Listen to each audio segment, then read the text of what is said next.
on, and I'm not in a party, dude. I should have been more ready.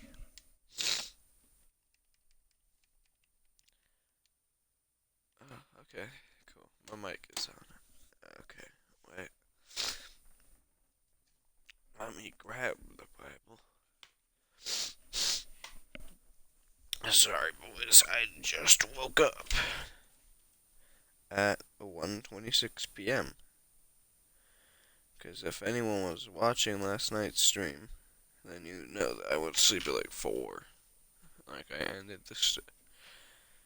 Anyways, okay, I started the Instagram Live, which is another thing that I do for these Bible streams. And okay, so let's start off with our recap. So what chapter are we on? I'm pretty sure 18?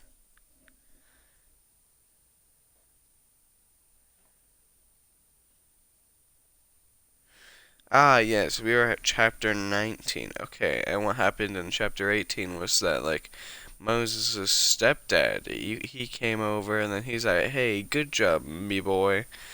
Uh, Mr. Krabs, all like, he's like, good job. And then, like, and then he's like, hey, Moses, what do you do now? And Moses was like, well, I sit here and I answer the questions of my people. They ask me questions about God, and I ask God, and then God tells me, then I tell them. I'm kind of the mediator. And then he's like, oh, that Moses, no, don't worry. That's a horrible idea. Don't worry, I have a better one. Okay, how about you just actually teach your people how to communicate with God? And then they could ask him questions so that you don't die in like 4 years because you're just answering questions all day. It must just like good idea. So I'm pretty sure that's what happened. Well, let's get right into chapter 19. In the third month, when the children of Israel were gone forth out of the land of Egypt, the same day came they into the wilderness of Sinai. For they were departed from Rephidim, and were come to the desert of Sinai, and had pitched in the wilderness, and there Israel camped before the mount. And Moses went up to God, and the Lord called unto him of the mount, called him out of the mountain, saying, Thus shalt thou be the house of Jacob, and tell the children of Israel, Ye shall see what I did unto the Egyptians, and how I bare you on eagle wings, and I brought you unto myself. Now therefore, if ye will obey my voice indeed, keep my covenant, that ye shall be peculiar, you shall be a peculiar treasure unto me above all people, for all the earth is mine. Hi, Tracy. I'm reading the Bible. You guys are right outside of my room. Hi. Bless the Sabbath day and hallowed it. Bless the Sabbath day and hallowed it.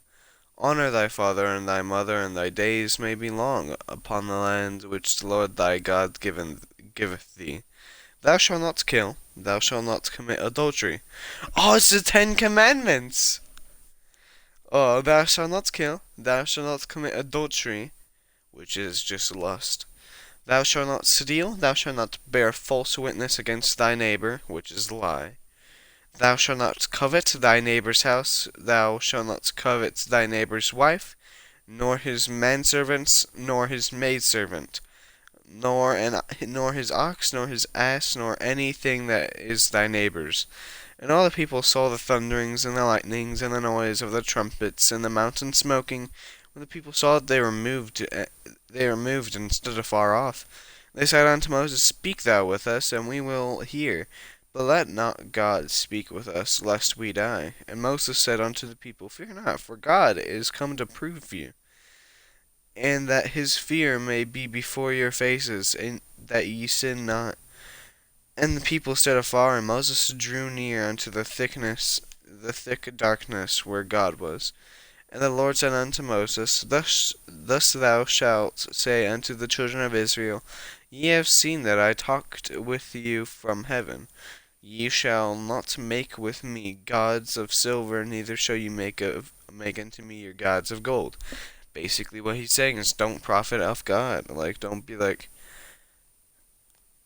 We'll get to it further in the book, but I don't think they'll remember. So basically, when Jesus is around, like he finds out that people are just using his church as kind of like a thievery place, so he's like, oh, and basically it's what you're not supposed to do. God is supposed to be your faith, not your way to make money. Hello, Emily. It is Bible stream for 25 more minutes. An altar of earth thou shalt make unto me, and shalt sacrifice thereon thy burnt offerings, and make thine oxen in all places where I record my name. I will come unto thee, and I will bless thee. And if thou wilt make me an altar of stone, thou shalt not build it in hewn stone, for if thou lift up thy tool upon it, thou hast polluted it. Neither shalt thou go up by steps unto mine altar, that thy nakedness be not discovered thereon. Chapter 21. What happened in chapter 19? Honestly, my brain does not function enough to actually do this right now. But basically, what I'm pretty sure happened was they went to Sinai. I remember that. They walked over Sinai, and then Moses went to the mountain and called out God, and then he's like, "Hey, yo, God, uh, please keep our covenant." And our covenant is like the 10 Commandments. Well, it's not really 10. It's 1, 2, 3, 4, 5. 5 commandments. Keep 5 commandments. Okay, we will obey you with these 5 commandments. And God was like, "Hey, yo, Moses, I'm now a big, scary, dark cloud behind you, okay? Tell your people, tell your people that it's alright. That I have came from the heavens. I have seen them. I will, like, basically just tell your people that I am here." And then Moses was like, "Okie dokie."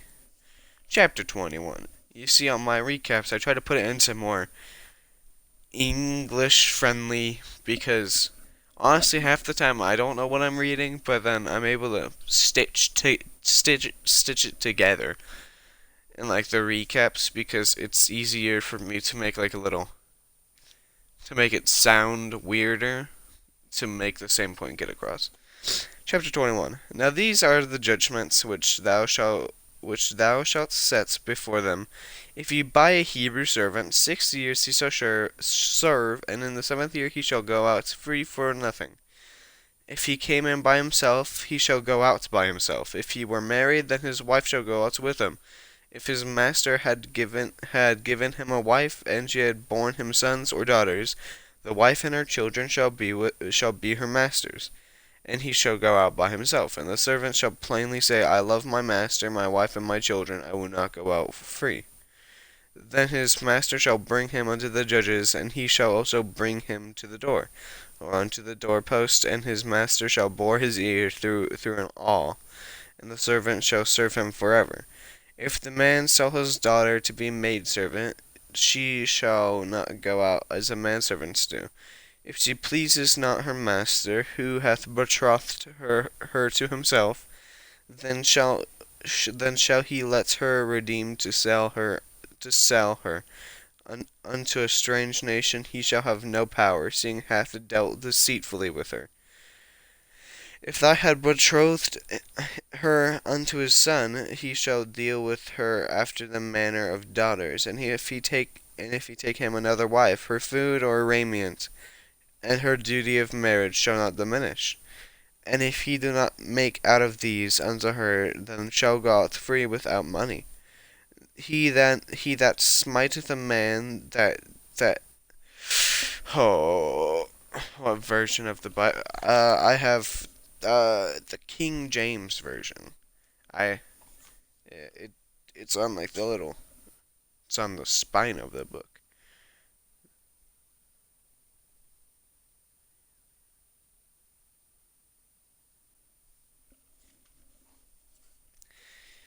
Uh, he that smiteth a man so that he die shall surely be put to death. Basically, it's saying don't kill there. And if a man, well, it's not don't kill. It's if you have a servant, like if someone works for you, and if you kill them, then your people should kill you. Basically, it's saying, okay, if you bought someone, firstly, they can only work for you for 7 years. If you have a maidservant and you marry her, you can't just throw her out to the wolves or else you're being deceitful. Okay, you gotta keep her. If you get married again, then she's still technically your wife, okay? She still has to stay around, okay? Jeez. I'm saying don't kill the people that you have. Also, if the man comes in alone, then he goes out alone. If the man comes in with a caravan of people, then they leave as the caravan of people. Yes. Also, don't kill. And if a man lie not in wait, but God deliver him into his hand, then I will appoint thee a place whither he shall flee. But if a man come presumptuously, how did I say that? I'm I'm sorry. That was nice. I would be like presumptuously upon his neighbor to slay him with guile. Thou shalt take him from mine altar that he may die. And he that smiteth his father or mother shall surely be put to death, and he that stealeth a man and selleth him, or if they found in his hand, he shall surely be put to death. These just sound like commandments. Like, don't kill, don't sell people, and he that curseth his father or his mother shall surely be put to death. Don't curse people. And if men strive together, and one smite another with a stone or with his fist, and he die not, but keepeth his bed, if he rise again and walk abroad upon his staff, then shall he smote him be quick. Only he shall pay for loss of time, and shall come to him thoroughly healed. Okay, so if you're walking with someone, you're waddling down the Egyptian sands, and then you decide, you know what, I don't like this guy, so you smack him on the back of the head, knock him out, and then 2 minutes later he gets right back up, then he's freely allowed to just smite you. Oh yeah, smite in the Bible is basically just hits very hard. Like, unless it's talking about God. If it's talking about God, then it's mainly plagues. I've seen, like, don't worry, Moses and Aaron, I will smite the land of Egypt to free your people. And then he gives them rats that caused plague. That was a very fun chapter. And if a man smite his servant or his maid with a rod, then he shall die under his hand, he shall surely be punished. Notwithstanding, if he continue a day or two, he shall not be punished, for he is his money.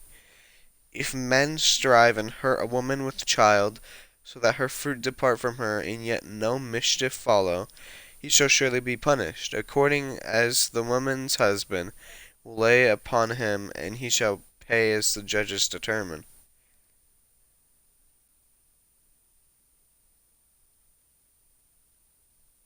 I'm pretty sure that that's actually talking about abortion. Wait, if men strive and hurt a woman with child so that her fruit depart from her, so a pregnant lady, he's saying don't kill the womb. Something interesting. uh, Pay as the judges determine. Yeah.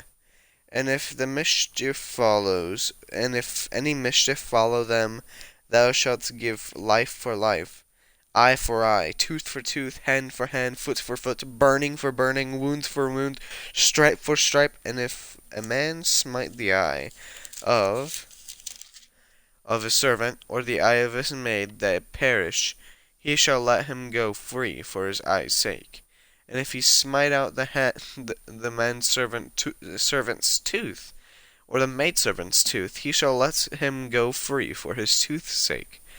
If an oxen gore a man or a woman, and they die, then the ox shall surely be stoned, and his flesh shall not be eaten. But the owner of the oxen shall be quit. What? What does this mean?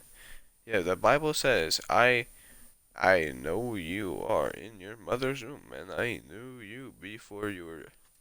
Yes. Well, then the ox shall be quit. What does this mean? Maybe released, yeah. But the owner of the ox shall be quit. Never. Maybe he just stops owning oxen. Yeah. Maybe. But if the ox were there wont to push with his horns in the time past, it hath been testified to his owner, and he hath not kept him in, but hath killed a man or a woman, the ox shall be stoned, and his owner also shall be put to death. If there be laid on him a sum of money, then he shall give ransom for his life whatsoever is laid upon him. Wherefore he had gored a son or gored a daughter, according to his judgment shall it be done unto him. And if the ox shall push a manservant or maidservant, he shall give unto their master 30 shekels of silver. The ox shall be stoned. What? Wait. So if the ox pushes a man or maidservant, then they give the master 30 shekels of gold or silver? Huh? Yeah. Let's just continue. The owner of the pit shall make it good, and give money unto the owner of them, and the dead beast shall be his. And if one of the men's ox hurts another, and he die, then they shall sell the live ox, and divide the money of it. And the dead ox also shall divide. Or it be known that the ox hath used to push in time past, and his owner hath not kept him, he surely shall pay ox for ox, and the dead shall be his own. Chapter 22. Time to go over what we read in chapter 21. What happened? Honestly, I kinda don't know. It was just, don't kill this guy or else you'll be put to death. If you kick a woman who's pregnant, then her husband will see what you do. Like, what? Okay, let's just start at the top of chapter 21 and just like try a recap. Okay, so these are the judgments that will sit before them. If you buy someone, then they can only serve you 6 years. On the 7th year, you release them with whoever they came in with. If it was just them, then you release just them. If it was them and the entirety of Egypt, then you release the entirety of Egypt. If you give him a wife, or if he has a wife, like, let's say that your manservant. Let's say that the common manservant walked into your house, married your, I don't know, sister, and then the master allowed it, and then they had a child. Well, when the 7th year's up, he's gotta go. The wife stays with the master. Uh, it and the servant could also be like, you know what? I don't wanna go. I love you guys too much. You guys are basically my family. Then the master can be like, okay, time to all you, and then it will be a sign that you stay here forever now. Uh, if a man sells his daughter to be maidservant,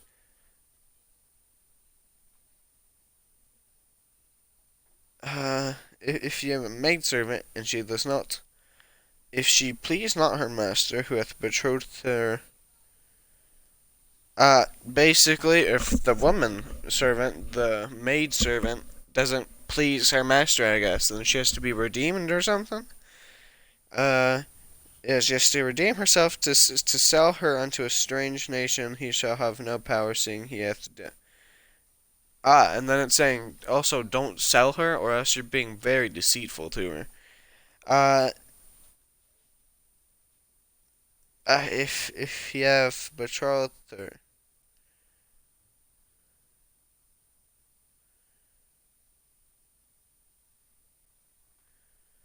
if he have betrothed her unto his son, he shall deal with her after the manner of daughters. Okay, so if she marries the master's son, then she's no longer a maidservant, but basically just his daughter. This is the most confusing chapter in all the chapters, my goodness. Uh,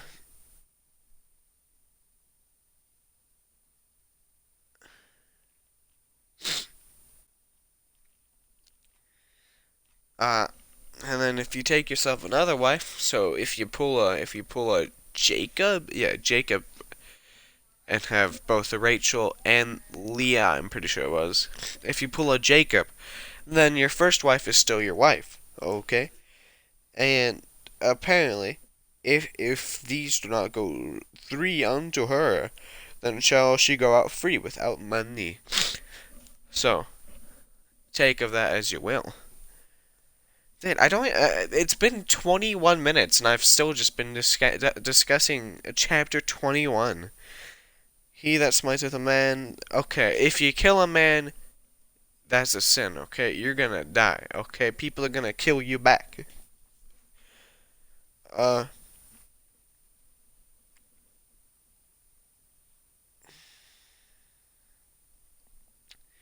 if God delivered you, like if it says, and if a man lie not in way, but God deliver him into his hand, then I will appoint thee a place whither he shall flee. So basically, if God's like, hey yo, if he pulls a Moses and frees the people of Israel, okay.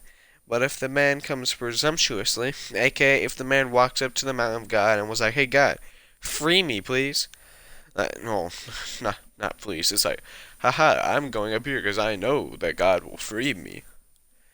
Uh, oh, never mind. Presumptuously upon his neighbor. Okay. Well, basically, if you come up to your neighbor with the intentions to kill, and then you fail, then they put you to death too. Uh, if you kill your mom or your dad, then they'll kill you too. And if you steal or sell someone, well, if you steal a person or sell someone,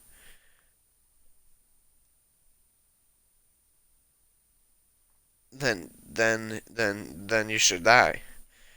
And he that curseth his father, and if you curse your father or your mother, then you will be put to death. If I hate this. What is this chapter? I'm so confused. It's just don't kill these people, and if you do, then you'll die. But it's so specific. If you're walking with someone and then you bonk them on the back of the head and then they come back up, then they can kill you. Uh, and if a maid smite his servant, and then if you hit or kill one of your servants with a rod, then you'll be severely punished. Uh, notwithstanding, if he continue a day or two, he shall not be punished for. Ah, now you see, if he doesn't get caught within a day or two, oh ho ho, ho ho ho, then then he's free. Yeah, you no longer can punish him severely. If you hurt a woman with a child in her stomach, then her husband decides what you do. Oh, what to do with you? There we go. And if any mischief follow, then thou shalt give eye for eye. And then okay. Before we flip the page, it's just if you take out someone's eye, then they can take out yours. If you kill someone, then someone can kill you. Eye for eye, tooth for tooth. It's just if I punch this chair, then this chair is allowed to punch me. Except it can't because it's a chair.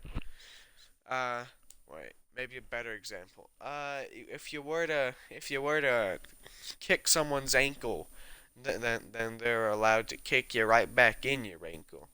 Eye for eye. And then it goes on to say to talk about oxen. What the, I am so I don't understand. Uh, and if an ox kills someone, then the ox then you kill the ox. And you don't eat his meat either. But the owner of the ox shall be quit. Whatever that means. I genuinely don't know what that means. Like, but the owner of the ox shall be quit.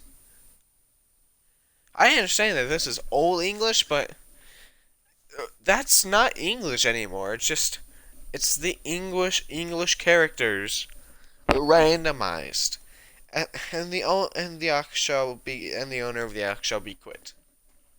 I don't understand what that means. Ox. But if the ox won't want to push with horn in pastime, as testified to order. So I see. If the ox, I guess, kills someone, and then the owner is like, my ox will never do such a thing, then you kill both of them. If they're laid man on some, if there be laid on him a sum of money, oh, if apparently he can have a ransom. I don't know what it means either. Law. I have the new King James version. I think it's easy to understand than the King James. Anything's easier to understand than this. That firstly, Old English. So I've adapted to the Old English. I now understand like the haths and these and thys and and all the other stuff. But then it just comes to stuff like, and then the owner of the ox shall be quit. I don't. And it, like I've learned the formatting of Old English, but I can't understand some of it. Some of it just confuses me, and knowingly that's probably the key part to the story too. It's probably the one. It's probably the most important part of the chapter. It's probably like, well, actually, it actually means if you do this, then it's a massive sin, and then or something like that. I feel like that's what it would be, just accidentally. I feel I feel like if an ox shall push a manservant, okay. If your ox pushes someone, then you kill it. Boom. Uh uh. If a man shall dig a pit and then not cover it, and an ox or a donkey fall in, then the owner of the pit shall make it good, and give money unto the owner of them, and the dead beast shall be his. Ah, so I see. So basically, it's like the owner, he makes a pit. I don't know why you would make a pit, but he does. He doesn't cover it, and now someone's ox and donkey falls into it, and then they die instantly, just instantly. And then the owner's like, "Oh no, that was my ox and donkey." And then the person was like, "Okay, here you go. Here's 30 shekels, okay?" And then the owner was like, "Okay," and walks away. And then the hole digger is like, "Hey, yo, I have all this free meat now." Well, not free. I paid 30 shekels for it. Maybe this wasn't such a good deal.